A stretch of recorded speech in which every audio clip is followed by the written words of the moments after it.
día, profesor y compañeros. El día del grupo número 3 tiene el placer de hablarles acerca del Palacio de Versalles, el dominio del horizonte. Este grupo está conformado por Glory Cedeño, Caitlin Vargas, César Zamorano y mi persona, Alison Bornachera. Tabla de contenido. En esta presentación le hablaremos acerca del Palacio de Versalles, el estanque de Apolo y Latona, la aldea de la reina, el Gran Canal, el Gran Trianon, dominio del horizonte y le presentaremos algunos mapas conceptuales. El Palacio de Versalles. Palacio de Luis XIII. Para empezar les explicaré quién fue Luis XIII de Francia, y este fue el rey de Francia y Navarra y copríncipe de Andorra entre el año 1610 hasta el año 1643. Este fue el hijo de Enrique IV de Francia y María Medici, y fue el padre del gran conocido rey de Francia Luis XIV. El planteamiento del Palacio de Versalles empezó entre el año 1624 y 1634, cuando el rey Luis XIII decidió crear un pequeño pabellón de caza y fue ampliándolo poco a poco hasta poder conseguir un pequeño castillo. Primera etapa, 1661 a 1668. En la primera etapa, en 1661, empezaron los nuevos trabajos de ampliación tras el fallecimiento del cardenal Mazarino. Luis XIV decide edificar en el lugar en que estaba el pequeño palacio de su padre uno de los más maravillosos palacios de Europa, que ocasionó duras críticas entre los cortesanos. Luis XIV, en 1664 y 1666, tomó la decisión de reformar Versalles para poder pasar allí muchos días con su consejo.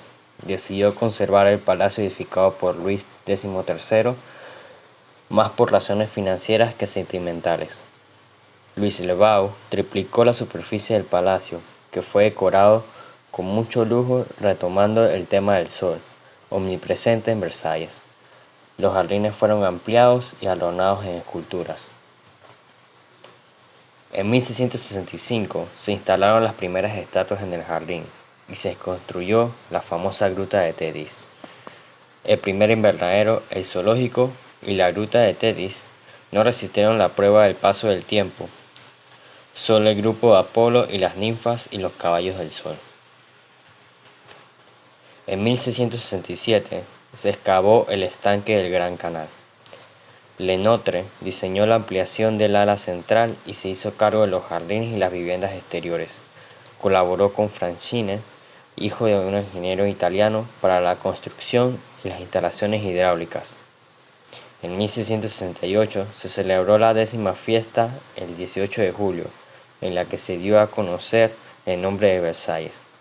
Conocía la fiesta con el nombre de Gran Divertimiento Real de Versalles. En cuanto a la estructura del edificio, tiene poca variación. Se utilizó ladrillos con recargados de piedra, donde está la combinación de piedra y ladrillo buscando la bicromía, y con bustos de que da cierto sentido clásico. El rey, deseando ampliar el palacio, confió el trabajo a Le Vau, que presentó varios proyectos. El primero de ellos suponía la destrucción del palacio primitivo, que sería reemplazado por un palacio a la italiana.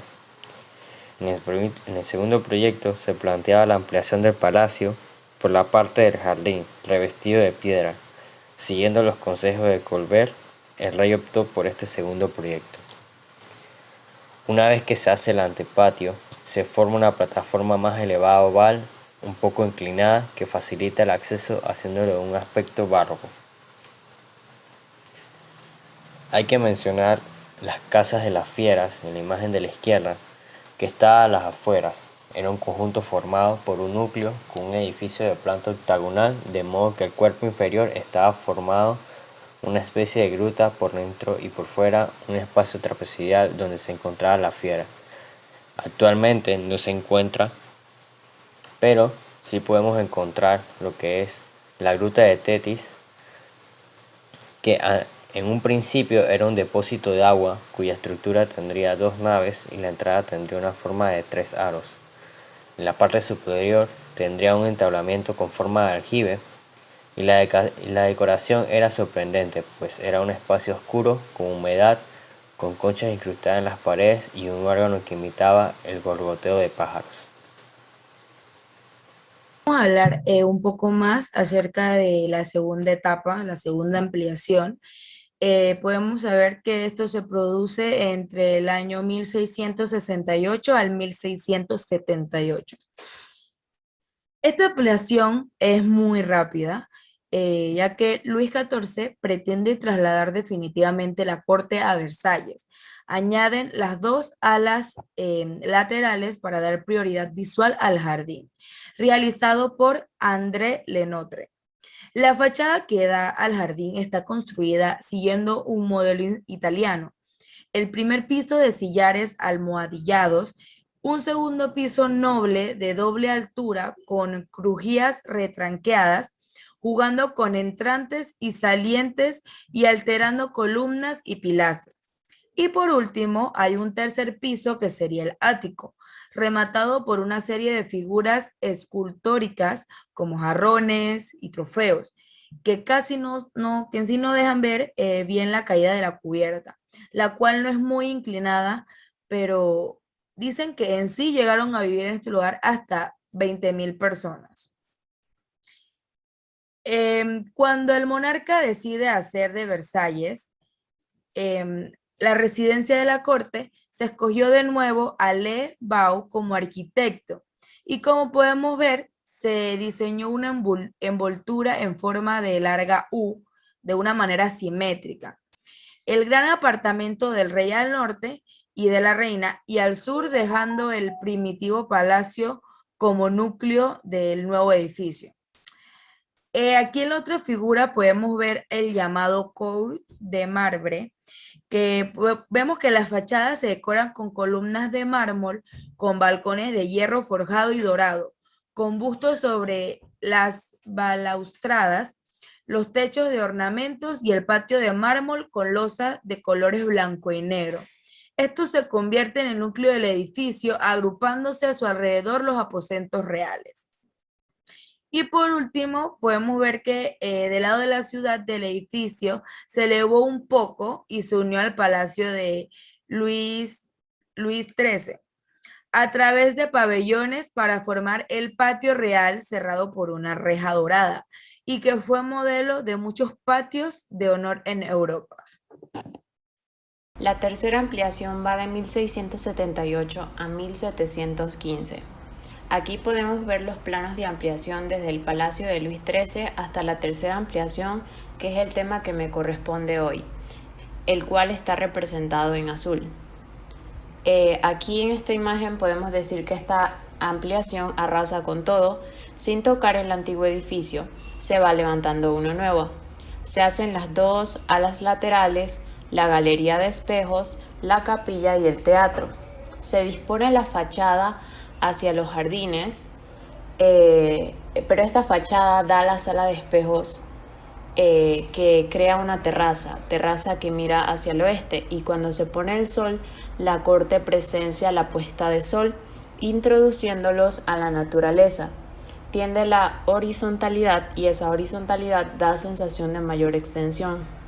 Lo que se conserva del momento es la decoración con formas geométricas en mármol y distintos colores, aunque también nos aparece grandes cuadros y el techo con pinturas murales enmarcadas por unas molduras doradas y temas en los que se narran escenas mitológicas. El arquitecto de esta última ampliación es Jules Jardin Mansart. La última ampliación se hace porque quería llevar todos los ministros a la corte. Cierra el balcón y crea la galería de espejos, que es de las grandes celebraciones, que es la imagen que podemos ver a la derecha.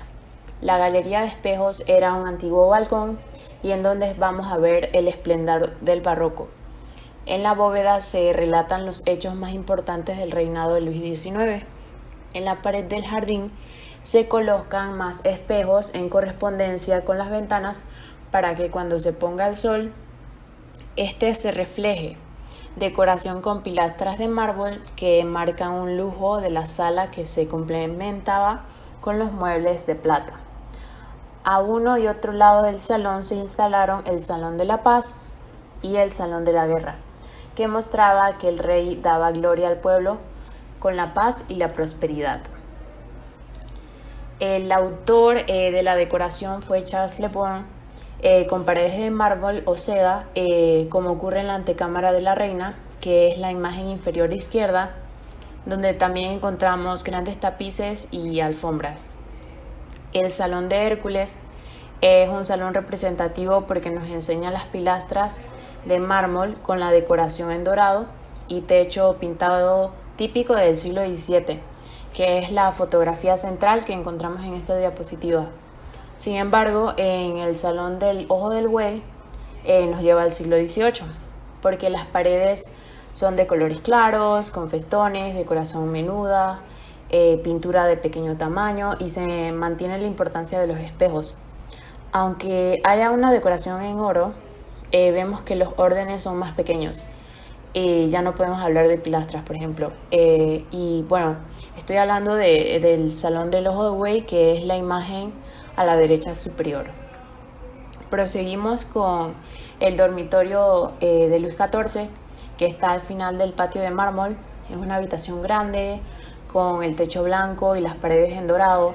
Las pinturas que aparecen son de carácter religioso y hay una balaustrada que separa la cama del rey, decorada con dosel, y cortinas con la idea de intimidad. Proseguimos con lo que es la capilla real. La primera impresión que da desde el exterior es que es un edificio gótico, como ocurría en los palacios del Loira. Arcos de medio punto, con tracería, pilastras con orden corintio, estatuas como pináculos, entre otras cosas. Versalles tiene una capilla, con la última reforma se convierte en un espacio grande para que el rey acceda directamente a los pies y se coloque en la tribuna. En el interior se plantea con un gran espacio central y alrededor una galería dividida en dos plantas. Eso divide lo que es el trono, que es la tribuna que mira hacia el altar, y el resto de la capilla. El interior nos da una estructura de principios del siglo XVIII, un cuerpo bajo pesado a base de grandes pilares que sujetan arcos de medio punto.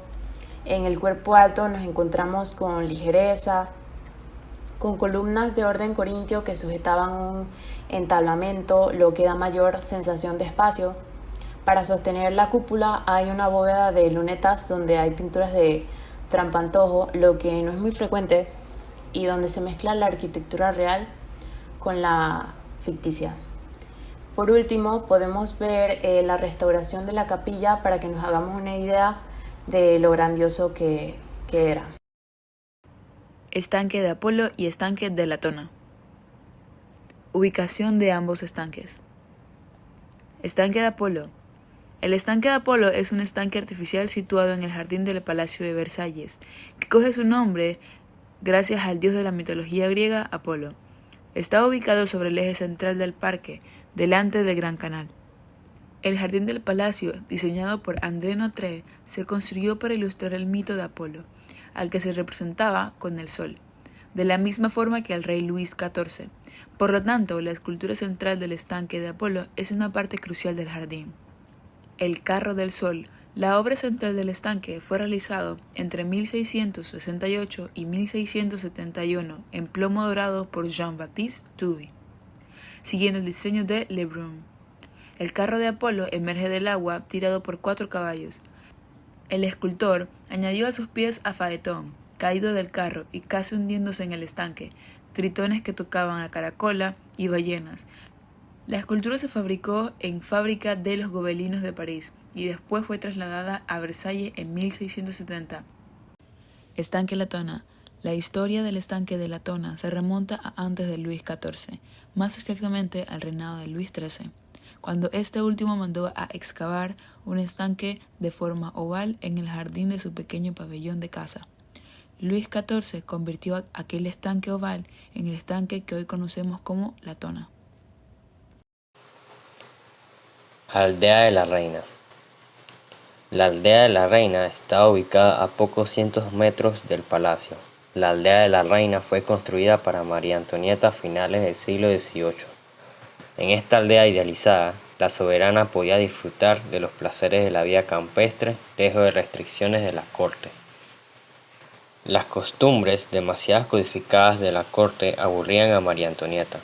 Por esa razón, a la joven reina le gustaba refugiarse en el pequeño Trianón, regalo de su esposo Luis XVI, poco después de su llegada al trono. Después de renovar el parque, la reina ordena a Richard Mike la ampliación del jardín al norte y la construcción de una pequeña aldea inspirada de los pueblos normandos. La aldea de la reina, que consta de una decena de casitas cubiertas de techos de paja, funcionaba como toda una pequeña granja en donde la reina daba largos paseos y recibía a sus invitados más cercanos. Alrededor de la corte, que domina el estanque que se encuentra en las casas reservadas a María Antonieta y sus invitados, la casa de la reina, un boudoir, un billar, el molino, entre otros. El exterior de las casas contrasta con la atención al detalle en la decoración interior. Si bien las fachadas imitan a la perfección la sencillez de la arquitectura interior, en el interior la reina mandó colocar muebles lujosos y revestimientos de madera. A continuación podemos ver imágenes del Gran Canal, como podemos ver aquí. Aquí está la localización y más que todo la forma que tiene. El Gran Canal de Versalles está en forma de cruz, como pudimos apreciar en la imagen anterior. Este extiende en su eje principal la perspectiva del jardín del Palacio de Versalles, como podemos ver al infinito, bordeado de hayas, robles, fresnos y cerezos, que forman un conjunto armonioso con sus visitantes. El Gran Trianón. El Trianón era una aldea donde en torno a ella se levantaron unos palacetes. En la zona sur estaba el invernadero, lo que es una serie de galerías con arquerías para guardar los árboles más frágiles. Luego se amplió el espacio y al fondo se hizo el lago de los suizos, que lo hicieron los soldados suizos. Hubo un primer Trianón que hizo la marquesa de Montespan, decorado con imitación de porcelana. Este edificio se tira y se levanta el Gran Trianón en 1687, un edificio con planta en U, al que se le añaden 2 alas, lo mismo que se le hace en Versalles, aunque estas se colocan atrás para que las alas resguarden de los vientos el jardín. Es un palacete de una sola planta. En el paso del palacio al jardín aparece un elemento nuevo, pues la arquitectura desaparece solo con una arquería. El Petit Trianon se construye en el siglo XVIII, en época de Luis XV, de orden gigante, cuerpo bajo con almohadillado, piso principal y un ático, y por encima un balaustrada con una terraza.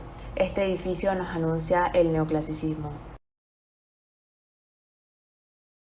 En esta sección veremos mapas conceptuales generados de las lecturas proporcionadas por el profesor, empezando por el mapa conceptual de las ampliaciones. El Palacio de Versalles surge por el aprecio a la casa, buscando una vida íntima y libre, y esto influye en la vida cotidiana de la corte y la estructura del parque. Comienza en 1623 bajo la orden de Luis XIII. Él ordena la construcción de un pabellón de 4 alas alrededor de un patio cuadrado. El encargado del segundo desarrollo fue Philibert Leroy en 1631, quien construirá el núcleo central a partir de la cual se irá extendiendo el palacio. Continúa en 1661. Luis XIV empieza la ampliación y el encargado fue Louis Le Bois, quien organizó una oficina dirigida por François de Orbay. Los trabajos complementarios fueron dirigidos por Charles Le Brun y el diseño de jardines por André Lenotre en 1667, quien comienza este diseño que es parte integrante y vital del conjunto. Entre 1668 y 1671, el propio arquitecto amplía el patio de honor y en 1678 se hace cargo de las obras Jules Hardouin Mansart, quien construye piezas vitales como la capilla, la Galería de los Espejos y el Gran Común, donde se instalan oficinas administrativas. Entre 1687 y 1688, Hardouin Mansart y Cotte construyen el Gran Trianon, situado en el parque en el extremo norte del Gran Canal, siendo un pabellón aislado, y en mayo de 1682, Luis XIV instala la residencia real. En 1742, bajo el reinado de Luis XV, Jacques-Ange Gabriel realiza una ampliación del patio de honor, el remate clásico de sus pabellones laterales y la ópera. Entre 1764 y 1768 construye el Petit Trianon. Tras la muerte de Luis XIV, el palacio ya está configurado. En los siglos XVII y XIX sufrió intervenciones menores. Se transformará en museo en 1837 bajo el reinado de Luis Felipe. En este mapa conceptual tratamos más de enfocarnos cómo el palacio fue extendiendo el territorio. Podemos ver que algunas de las áreas son las mencionadas a continuación, como el Gran Canal. Podemos saber que alrededor del Gran Canal están situados los espacios abiertos de mayor jerarquía, limitados por masas boscosas de formas geométricas diseñadas con gran precisión. Otra área son los patios interiores, en donde se permite una mejor iluminación y ventilación de las habitaciones interiores. También el cuerpo principal del Palacio de Versalles, que este es considerado desde la gran puerta de la entrada de la Galería de los Espejos y desde el comienzo del ala norte al fin del sur. También se extiende al patio de mármol, que este es el que conecta con el palacio. Se va articulando con otros espacios abiertos hacia el oriente. Así aparece el patio real. El patio real es el de los ministros, donde se sitúa la escultura en cueste de Luis XIV. Y por último está el antepatio, que prácticamente va saliendo uno detrás del otro. La Galería de los Espejos corresponde a la ala central del palacio, dando al parque, y tiene un largo aproximado de 80 metros. En el palacio se resaltan dos zonas distintivas, como los jardines, que tienen una superficie de 800 por 800 metros. Esto es alrededor de 60 hectáreas.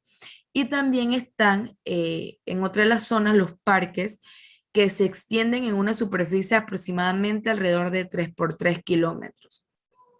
Los parques en sí se sitúan un estanque de forma cruciforme que constituye su gran elemento estructurador. Más que todo, estos son ciertas áreas que fueron sobresaliendo o que fueron evolucionando o apareciendo en el proceso en el cual el Palacio de Versalles fue extendiendo su territorio. Dentro de la lectura encontramos un subtema que se denomina el dominio de la naturaleza. Este nos explica cómo el sentido de la vista asume en Versalles un rol preponderante. El orden arquitectónico está marcado profundamente por la visualidad, con todo aquello que la vista tiene de dominio y a través de ello de poder. Destaca en 4 puntos esenciales dentro del complejo: la galería de espejos, el uso del agua, el eje visual y la interpenetración. Cuando menciona la galería de espejos, se refiere exactamente a cómo la vista tiene una síntesis en los problemas arquitectónicos planteados por el conjunto, mientras que cuando nos menciona la interpenetración, se refiere a cómo una grabación de las intervenciones que aparecen más precisas y detalladas en las proximidades del castillo y más amplias en general en sus lejanías, dando una suerte de sensación constructiva.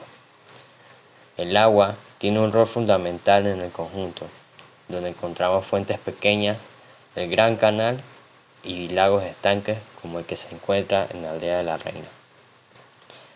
El eje visual es el mecanismo fundamental de ordenación del conjunto, y de este conjunto y de muchos otros de la arquitectura barroca. Este le ofrece un orden, además que la exploración de los límites de la vista y la capacidad de ordenar visualmente el territorio. Más adelante, criticada por Le Corbusier en su documento La ilusión de los planos.